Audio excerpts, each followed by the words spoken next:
आपने कई horror story सुनी होंगी, लेकिन इस हॉरर लेजेंड को सुनकर शायद आप फिर कभी कोई डॉल नहीं खरीदेंगे। ये कहानी दुनिया के सबसे पॉपुलर हॉरर लेजेंड्स में से एक एनाबेल डॉल की सच्ची कहानी पर बेस्ड है। एनाबेल की कहानी शुरू हुई 1970 में, जब नर्स की पढ़ाई कर रही डोना को उसकी मां ने एक एंटीक डॉल गिफ्ट करी। डोना को बचपन से ही खिलौनों का बहुत शौक था और इसलिए वो कॉलेज में होने के बावजूद डॉल्स के साथ खेलना पसंद करती थी। नर्सिंग की पढ़ाई के दौरान डोना अपनी रूममेट एंजी के साथ एक अपार्टमेंट में रहती थी। डोना अपनी मां के गिफ्ट से बहुत खुश थी।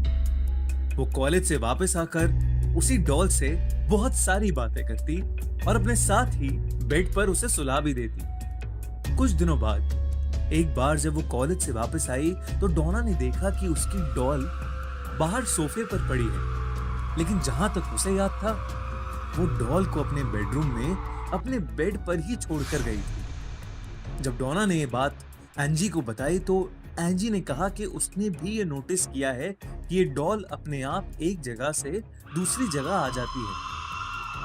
उस दिन के बाद से वो दोनों गौर से उस डॉल के मूवमेंट्स पर ध्यान देने लगे। जब भी वो दोनों घर आते, डॉल की पोजीशन बदली होती थी। वो लोग कॉलेज जाने से पहले डॉल को किसी रूम में रखते और वापस आके देखते तो वो किसी और ही रूम में होती थी। धीरे धीरे ये चीजें बढ़ती गईं और कुछ दिनों बाद ये घटनाएं और भी डरावनी होने लगी। एक रात डोना डॉल को अपने रूम की चेयर पर रखकर अपने बेड पर सोने आ गई। देर रात उसे कुछ खिटपिट सी सुनाई दी, जिससे उसकी नींद टूट गई। जब उसने हल्की सी आंख खोली तो उसे ऐसा लगा जैसे उस डॉल ने अपनी गर्दन घुमाई। डोना को एकदम से उसकी घूरती हुई आंखों से बहुत डर लगा। वो तुरंत उठ खड़ी हुई और उस डॉल को बाहर सोफे पर रख कर वापस सोने आ गई। कुछ और दिन बीते और घर में ऐसी अनयूजुअल घटनाएं बढ़ने लगी।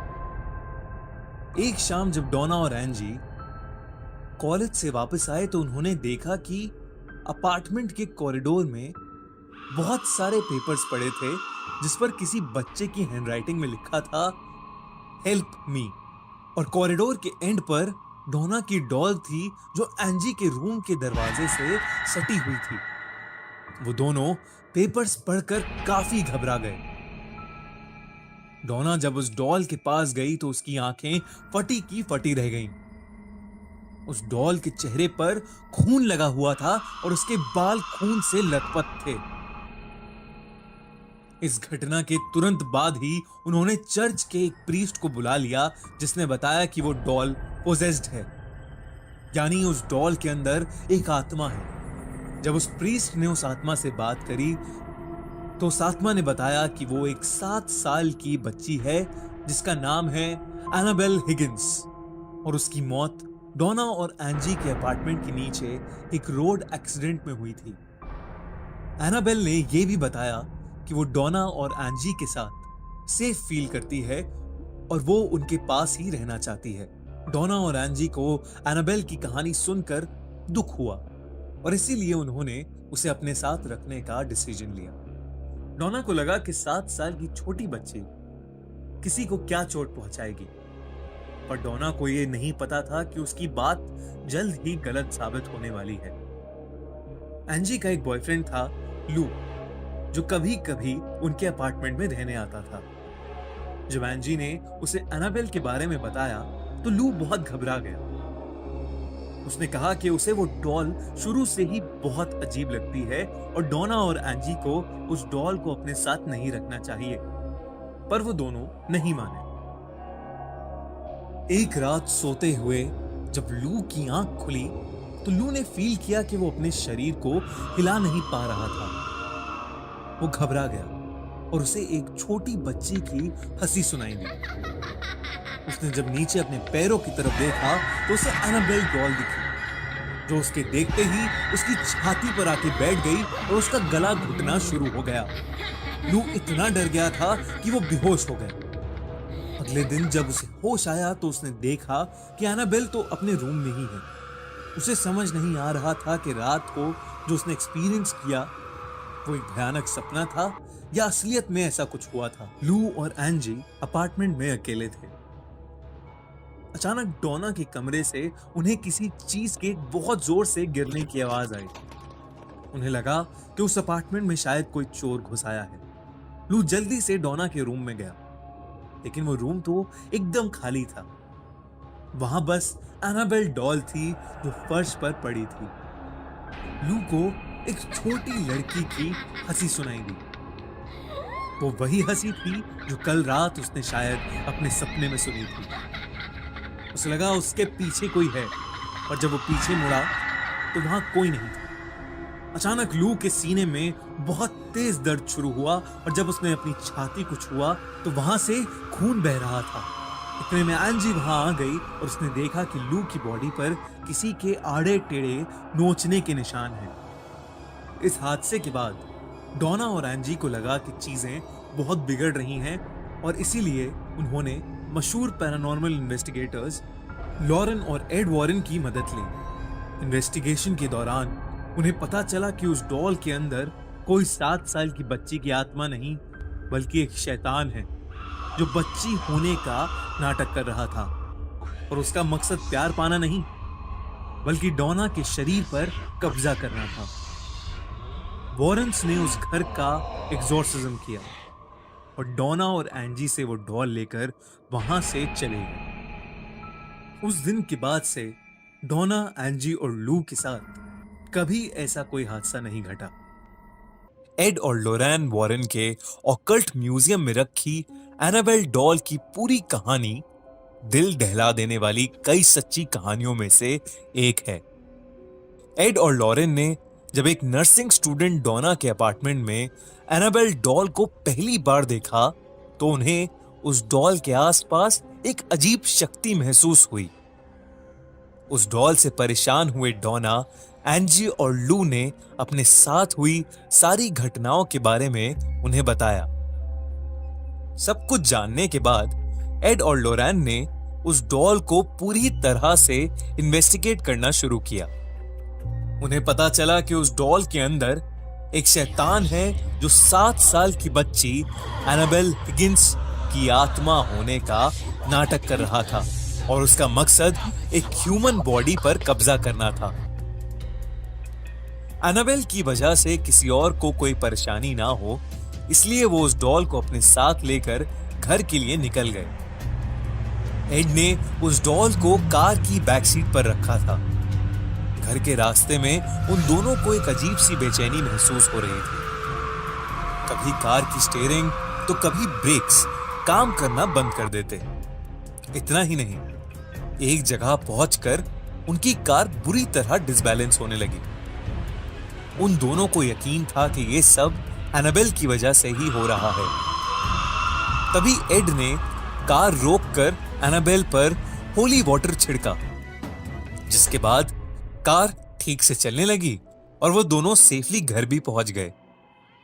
शुरुआत के कुछ दिनों में उन्होंने ये नोटिस किया कि एनाबेल अपने आप ही घर के दूसरे कमरों में पहुंच जाती थी, कभी हॉल में, कभी किचन में, तो कभी उनकी बेटी के कमरे में। एक बार हॉल में बैठी लोरेन की निगाह अपनी बेटी के कमरे की ओर गई। उसने देखा कि वो एक छोटी सी लड़की से बात कर रही है और एनाबेल डॉल उसके पास वाली चेयर पर पड़ी है। लोरेन ने उन्हें देखा ही था कि उस डॉल ने अपनी गर्दन घुमा के लोरेन को घूर के देखा। अचानक से कमरे का दरवाजा बहुत जोर से बंद हो गया। लोरेन भागते हुए उस कमरे तक गई, लेकिन दरवाजा अंदर से लॉक हो चुका था। लोरेन ने कुछ चांट किया और वो दरवाजा खुल गया। वो जब अंदर पहुंची तो उसने देखा कि उसकी बेटी बेहोश हो चुकी थी और एनाबेल डॉल नीचे फर्श पर गिरी पड़ी थी। ये देखकर वो बहुत डर गई। जब उसकी बेटी को होश आया तब उसने बताया कि वो एनाबेल नाम की एक लड़की से बात कर रही थी। फिर अचानक उसे चक्कर आए और वो बेहोश हो गई। उस रात एड के साथ भी कुछ बहुत अजीब हुआ। एड अपने कमरे में सो रहा था जब उसे किसी छोटी बच्ची के हंसने की आवाज आई। उसे वो आवाज किचन से आ रही थी। एड जब अपने बेडरूम से निकलकर वहां पहुंचा तो उसने देखा कि एक बहुत छोटी सी लड़की फ्रिज के पास बैठी है और वो एड को देखते ही पर्दे के पीछे जाके छुप गई। एड को पर्दे से बस उसकी परछाई दिख रही थी और पर्दे के नीचे उसके पैर। एड को ऐसा लग रहा था कि उस परछाई में उस लड़की के हाथ में एक डॉल है। एड अपने हाथ में होली वाटर लेकर जैसे ही उस पर्दे के पास गया वैसे ही पीछे से उसके कंधे पर किसी ने हाथ रखा जिससे वो चिल्ला उठा। पीछे मुड़ने पर वहां लोरान खड़ी थी जो उसे किचन में देखने आई थी। एड ने दोबारा पर्दे की तरफ देखा तो वहां कोई नहीं था। वॉरेंस ने अगले दिन ही चर्च से एक प्रीस्ट को डॉल का एग्जॉर्सिज्म करने के लिए बुलाया, पर उस प्रीस्ट ने उस डॉल को उठाकर उसका मजाक बनाया और उससे कहा, तुम सिर्फ एक डॉल हो और तुम किसी को चोट नहीं पहुंचा सकती। एड ने प्रीस्ट को बोला कि उन्हें यह बात नहीं बोलनी चाहिए थी क्योंकि एड का मानना था कि यह बात बोलकर उस प्रीस्ट ने एनाबेल को गुस्सा दिला दिया था। कुछ घंटों बाद एड को फोन आया और उसे पता चला कि वो प्रीस्ट एक भयानक रोड एक्सीडेंट से मरते मरते बचा। इस इंसिडेंट के बाद वॉरेंस ने एनाबेल के लिए एक स्पेशल वुडन केस बनवाया और उसे अपने ऑकल्ट म्यूजियम में रखवा दिया। वॉरेंस जिंदगी भर काफी सारी अजीबो गरीब चीजों के बीच रहे थे, लेकिन एनाबेल उन सभी से बहुत ज्यादा भयानक और डरावनी थी। चाहे कोई भी इंसान क्यों ना हो, वो उसे किसी भी हद तक चोट पहुंचा सकती थी। इसीलिए वॉरेंस ने हमेशा के लिए उसे एक वुडन लॉकर में बंद कर दिया। अब खूनी मंडे के साथ साथ हमारी नई पेशकश फ्रीकी फ्राइडे भी एंजॉय करो। Check out our new exclusive horror story New Year's Eve only on our Spotify podcast the horror show by खूनी मंडे, लिंक इन डिस्क्रिप्शन। और अगर आपको ये वीडियो अच्छी लगी तो हमारा चैनल खूनी मंडे सब्सक्राइब करना बिल्कुल मत भूलना।